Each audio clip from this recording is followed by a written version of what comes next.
So what is this instruction scheduling? Okay, so why this scheduling is required? So instruction scheduling is we are organizing the whatever the program written by the user. So if it is taking more time, we are rearranging the instructions so that we can reduce the time taken by the processor to execute the program. Okay, I will repeat one more time. So instruction scheduling is, for example, somebody written the program. Okay, so it is taking 10 seconds. So to execute in order to perform the task, program perform the task. If it is taking 10 seconds, somehow by rearranging these instructions or the statement in the high level language, so I am making the system efficiently and effectively. So rearranging is what you can call it as the instruction scheduling. So before going for the instruction scheduling, we'll see the number of clock cycle taken by the each instructions. For example, you can take. Please listen to me very carefully. Okay, if you read the book, even if you refer my notes also, animated notes are there. If you are referring my notes and PPT, somewhat, so it is difficult to digest this part, instruction scheduling. Okay, because in most of the subject in the higher semester, so again, you are going to come across the scheduling in the operating system. You have the scheduling. Maybe in the AI also scheduling is there. Okay, memory scheduling, because in order to make the system efficient, so maybe you will going to come across this scheduling in the data mining and data warehouses. Uh, so scheduling is very important. Okay, scheduling. Why? What is the scheduling? We are rearranging the instructions in order to execute the program efficiently and effectively. So this is what we can call it as a scheduling. So before going for the this instruction scheduling, we should know how many cycles is taken by the each instructions, and most of the time we use the different instruction like arithmetic instructions. It takes 1 cycles to execute the instruction. The processor takes 1 clock cycles. As I told, these are the timing signals. Okay, so instructions are there. We are using in the program many instructions. If each instruction is taking its own time, then so we cannot utilize the processor efficiently. That's what, to control the each instruction, it is going to fix the time. Okay, because the processor is performing operations on the set of the instruction called as a program. The processor is handling the external devices. For example, you take input device generated the interrupt to the processor.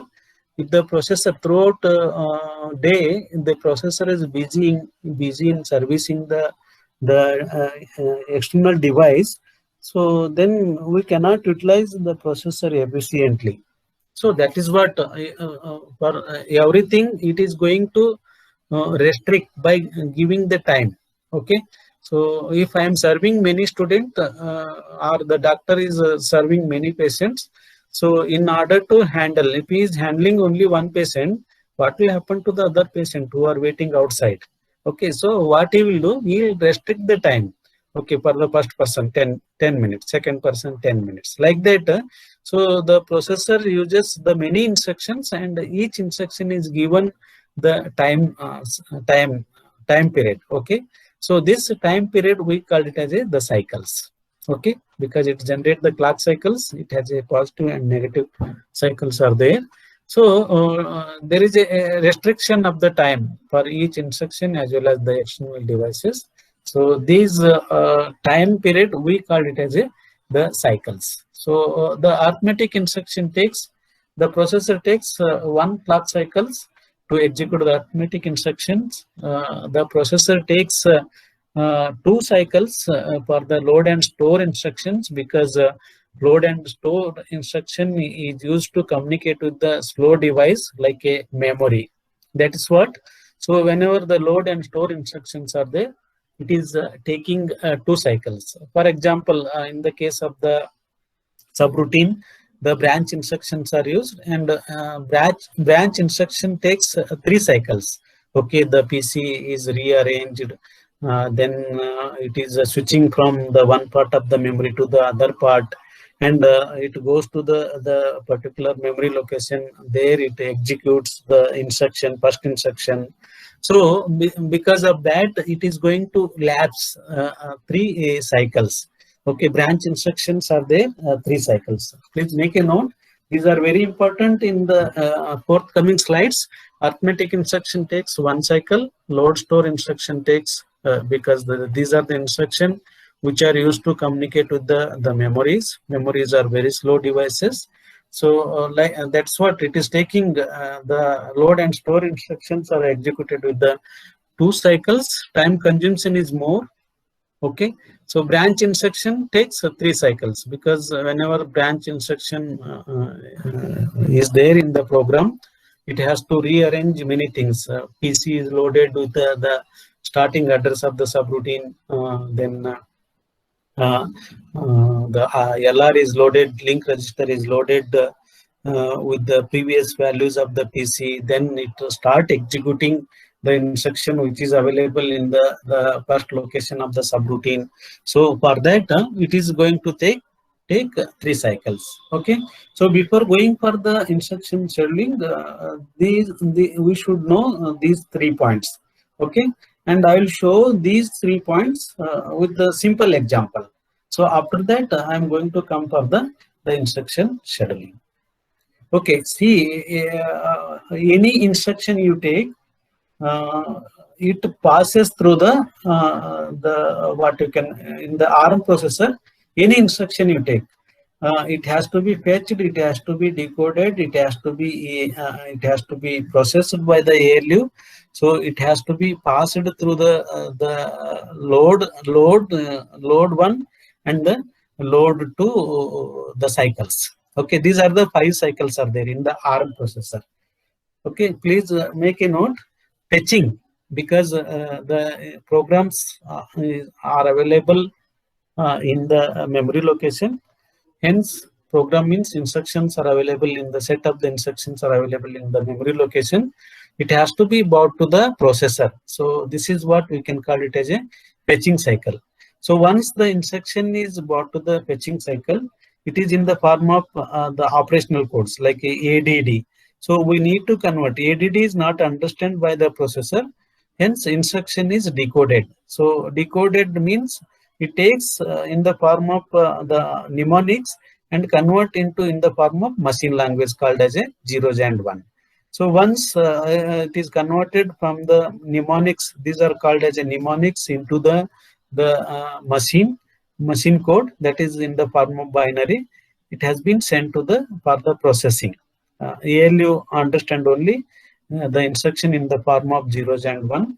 That's what we call it as a decoding. Decoding takes input as a mnemonics and output as a zeros and ones, or you can call it as a machine language, because ALU understand only the machine language. Depend upon the instruction, it perform the operation. Then it pass through the LS1. LS1 is the operation is of okay, so operation LS1 is there if the load and store instructions are there in the program. LS2 is there if the load and store instructions. If there is a node, no memory related instructions, so this is just neglected. Okay, so LS1 is loading, because ALU operation, after performing ALU operations, if you are loading it in the registers of the processor only, so these two are neglected. So sometimes what happens after performing the operations, the result is stored back to the memory by specifying the number in the square bracket. Okay, in such a case, LS1 and LS2 come into the picture. These cycles come into the picture. If the after performing arithmetic and logical operations, if the size of the result is of 32-bit, that is what you can call it as a word size, this cycles is used.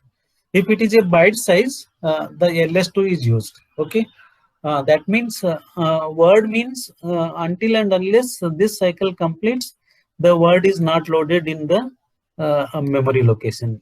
If it is a byte is there, until and unless this cycle completes, okay, so the byte is not loaded in the, what you can call it as a, very important. LS1 word is there, the result is a word size, that is a 32-bit size. Okay, so until and unless this cycle completes, LS1 load and store instructions, LS, so it is not loaded in the memory. If it is a byte is there, so after performing operation, it takes 2 cycles. Okay, one is LS1. LS1 is used for the word. If it is a byte is there, so this one is doing nothing with the byte. Only this is only doing with the byte. So byte is stored after completion of the this cycle. That is a load store 2. LS1 is load store 1 and LS2 is for the load store 2. This is for the words storing it in the memory, and this is for the byte storing it for the memory. So for the byte storing, 5 cycle is required. For the word storing, only 4 cycles are required. Okay, so I'll show the example. This example shows. Okay, so this is the example. These are the 5 cycle is required for each instruction. If you are not using the pipelining, first instruction take 5 cycles. So second one is again takes the 5 cycles. Okay, so each cycle is taking 1 second. Hence, 5 seconds for the first instruction, and 5 cycle is for the 5 second is for the second instructions. So totally it is taking 2 seconds for the 2 instructions. Whereas in the case of the pipelining, they will be executed simultaneously. If the first instruction is in the ALU, second will be in the decoding. Whereas in the case of the non-pipelining, until and unless these phases completed by the first instructions, so second instruction will not start using these cycles. So this is the disadvantage of the non-pipelining. The beauty of the pipelining is almost, for example, 5 instructions are there. One will be in this, second will be in this, third will be in this, fourth will be in this, fifth will be in this. This is not so in the case of the non-pipelining.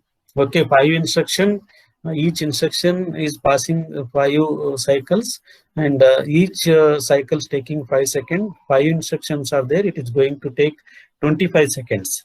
Whereas here, maximum 10 seconds for the 5 instruction, pipelining maximum to execute the 5 instruction, it takes only 10 cycles, not more than that.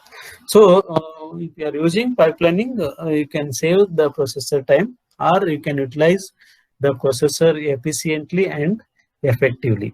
The output generated is very fast because we are in the advanced world. We don't want to wait the processor to take its own time. So whereas in the case of the non-pipelining, processor is taking its own time to perform the task, whereas in the case of the pipelining, processor perform the task very efficiently. Very efficiently means the time complexity is very less. So that is what the time consumed is very less. Okay, that is what we can call it as a advanced. What are the advanced technology? So they takes very less time. For example, car is there. It is a advanced version of the cart. So if you are going by car or bike, so time consumption is very less. So like that, if you are using the pipelining, one of the advanced technology. So in this case, parallelly the instructions are there in one or the other cycle. So this is a example shows the case where there is a no interlock. Okay, so they are not dependent.